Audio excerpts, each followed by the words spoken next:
Uma das variáveis mais importantes que a gente tem dentro da economia é o câmbio. O câmbio nada mais é que o valor de uma moeda estrangeira em reais. Geralmente, essa moeda estrangeira é o dólar. De maneira bem simples, o câmbio determina quantos reais são necessários para se comprar um dólar. Se o câmbio é de R$5, então quer dizer que são necessários R$5 para se conseguir comprar um dólar. Beleza, mas aí muita gente tem a seguinte dúvida: por que o câmbio sobe e desce e o que o governo tem a ver com isso? Antes de qualquer coisa, se inscreve aí se você ainda não é inscrito no canal, e se você já conhece meu trabalho, já aproveita e deixa aquele like aí porque ajuda demais. Mas voltando, a determinação do valor do câmbio acontece pela dinâmica mais conhecida da economia, a lei da oferta e da demanda. Quanto mais dólares a gente tem no nosso mercado, menos escasso ele é, e menos as pessoas vão estar dispostas a pagar nele. Quanto menos dólar tiver no mercado, mais raro ele se torna e as pessoas aceitam pagar mais caro por ele. Mas como que rola essa questão de ter dólares no mercado?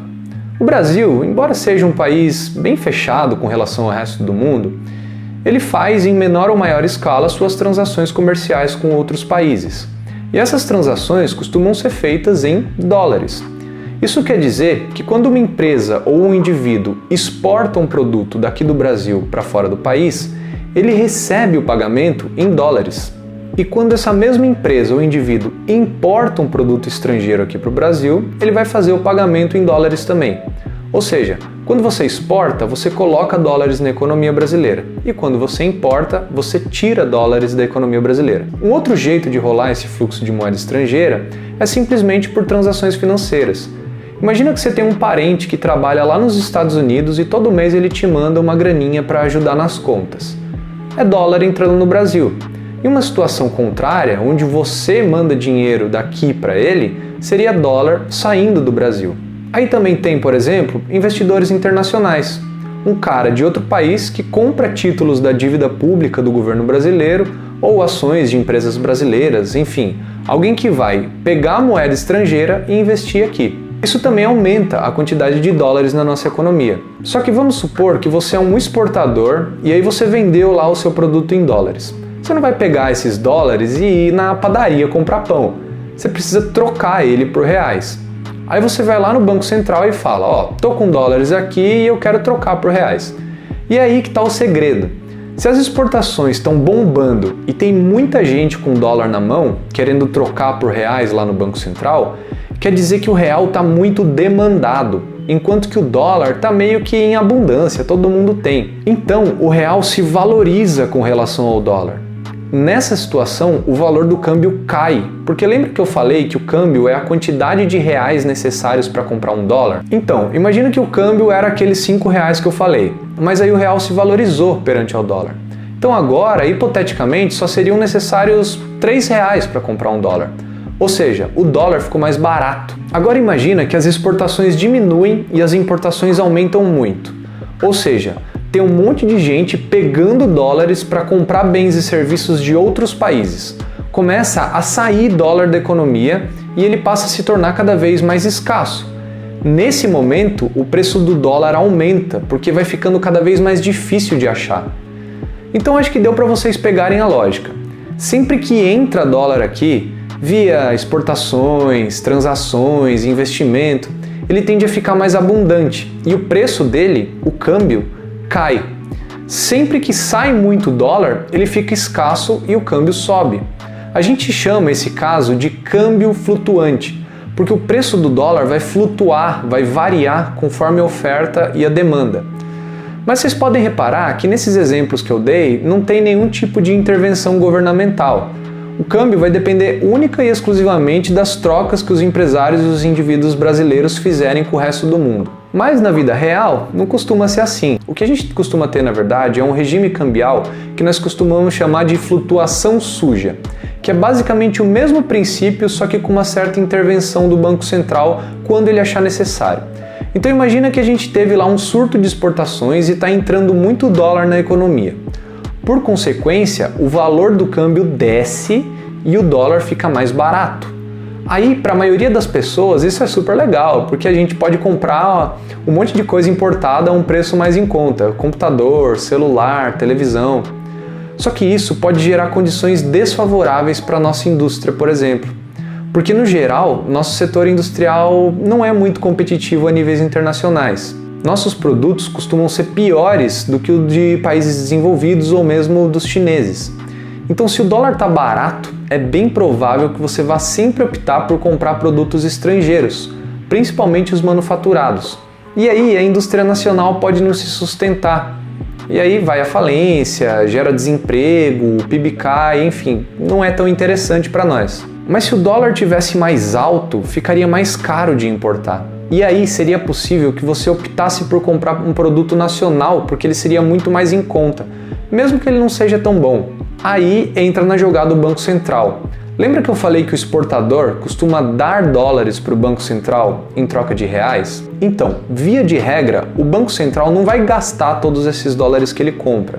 Ele vai manter uma reserva lá que a gente chama de reservas internacionais. E ele pode usar essas reservas para dar uma controlada nas oscilações do câmbio.